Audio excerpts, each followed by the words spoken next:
strange 10 days. Yeah, it feels good to be back to work. It's going to feel really good when I'm out on the field with the players. If I could sneak one more in, is there any update on Joel Bitonio? No update. Thank you, Tom. Nate Ulrich, you're up. Coach, did any of your assistants get to rejoin you today? No. Back? It's me for today. And then for practice, do you have any updates for us on, Jack Conklin, David Njoku, BJ Goodson? Yeah, same guys that did not practice yesterday won't practice today, but they're all making progress. How do you feel about Goodson told us he's going to play Sunday, and he seemed pretty convincing. How do you feel about those three guys' chances for Sunday? Yeah, if he said that, makes me feel good too. But I'll just let this thing go day by day and take information from those guys and from the trainers. Thank you, Nate. Jeff Shadell, you're up. And we always talk about the next man up. Could you be specific, though, about Kendall Lamb, what he's done for you last weekend this season? Yeah, I think very highly of Kendall, the person and the player. He's been very versatile for us to line up all over. Gives a great look during the week when he was giving scout team looks. So he's somebody that has performed well when he's gone in there, very much on top of the game plan, works very hard, pre-practice and post-practice. Thanks, Jeff. Scott Petrick has our next question. Hey, Kevin, with that Chiefs offense, just how unique is the whole thing with Patrick and Tyreek and Kelsey? And then how do you go about stopping something with that many weapons? Yeah, it's unique. I would agree, Scott. It's versatile in how they approach it.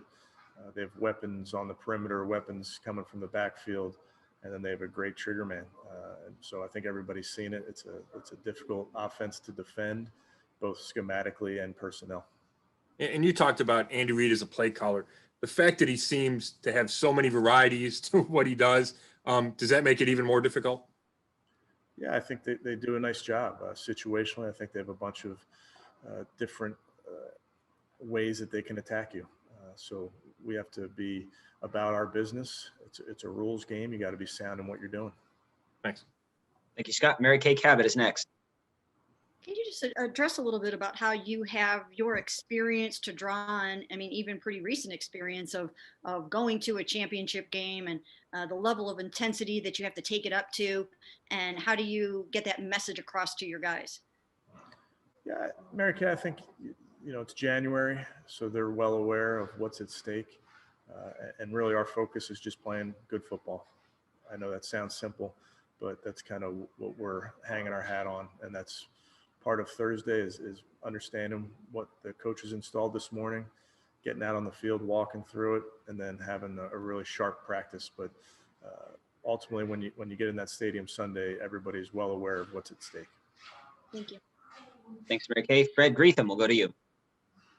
Thanks, Coach. Could you just talk a little bit about, last week on defense, you got help from everywhere, guys like Red Wine and Joseph and Gustin and Stewart, guys you hadn't really, just stepped up. Can you just talk about that and the depth there?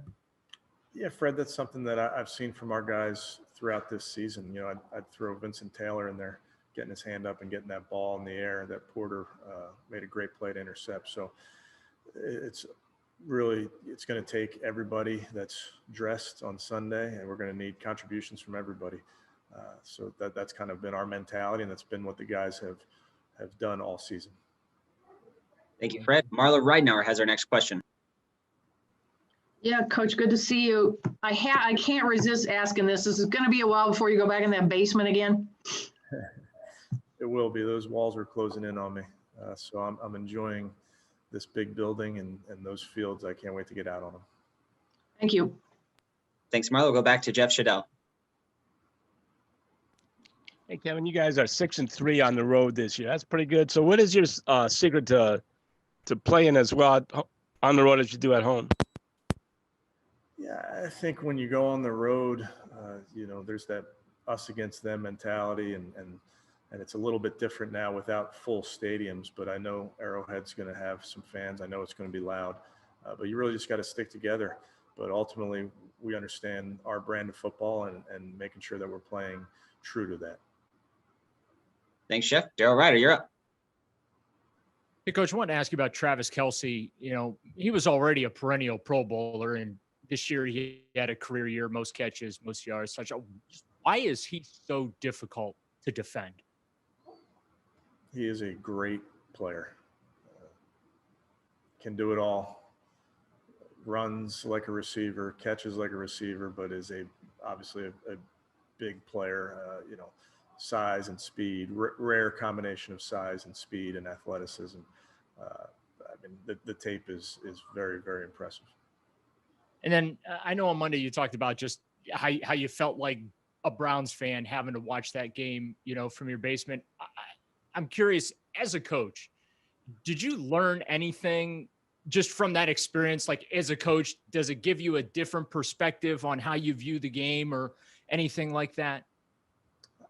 I don't think so, Daryl. I don't think so, and I'm looking forward to not doing that again. Thanks. Thank you, Daryl. To Tony Grossi. Hi, Kevin. Andy Reid, creative play caller and all that. It seems like their creativity really comes out in the red zone. I don't know if you obviously agree. Just speak to that they have the most funky red zone package in the league. And I know you guys are pretty good at it too, but that seems to be a characteristic of them. Yeah, they do a really nice job down there, Tony. And I think Coach Reid and that entire offensive staff, they do get creative, and they have a bunch of different pieces and a bunch of different ways to do that. I think they have versatile football players that they can move around. So again, our job on defense is try to find a way to stop it.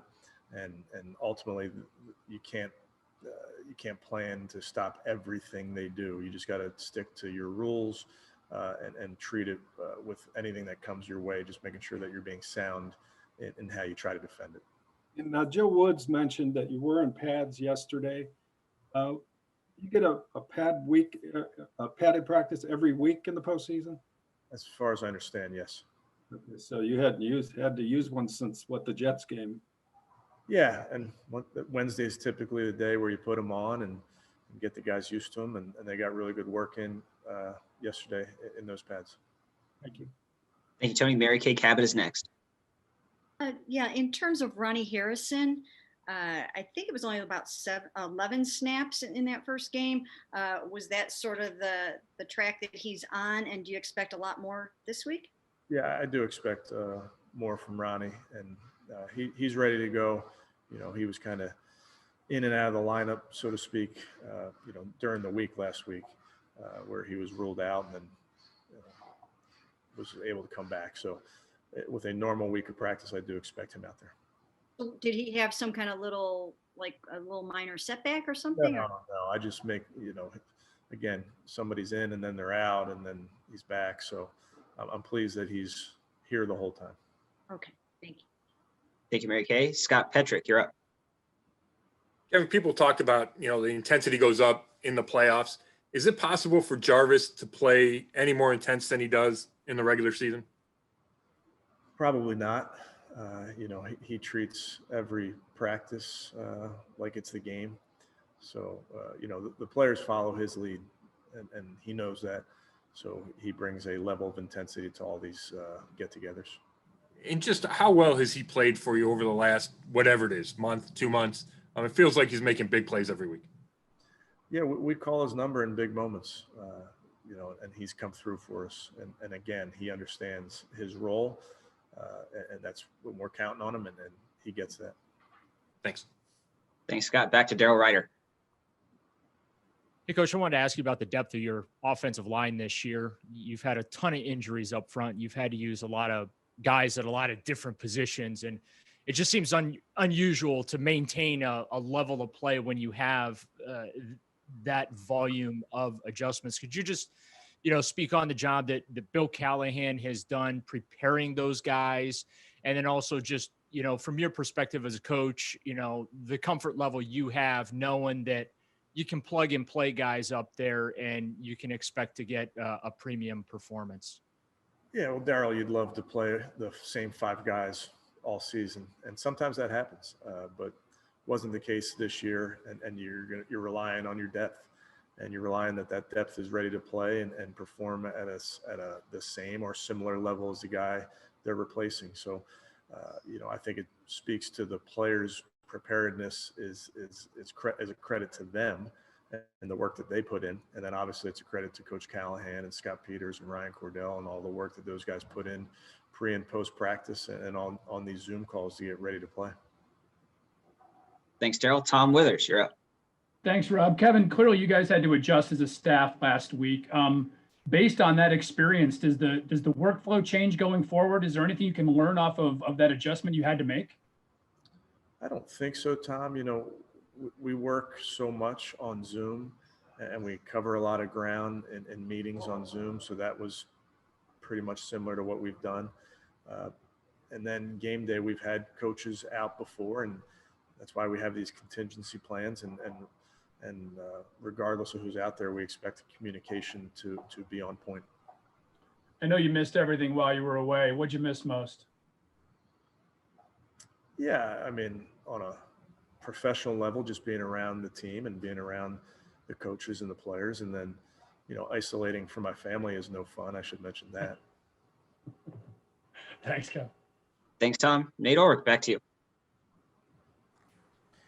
Hey, Kevin, because COVID affects everybody differently, how much goes into you guys determining, like, when players come back, what they can handle in a game? Because, Denzel, Kevin Johnson came back. You hope to get a couple more back. Like, how does what's that process like? How's it go? Yeah, Nate, I think each case is different. It's case by case basis. And whether you're coming back from an injury or COVID in this scenario, we got to make sure that we treat each guy based on how they're feeling and how they respond. So I would tell you, we monitor it as coaches, we monitor it as a training staff, and make appropriate decisions based on that. So, like Denzel and Kevin, for example, like just narrowing on them, they came back yesterday. So do you already have a feel for that, or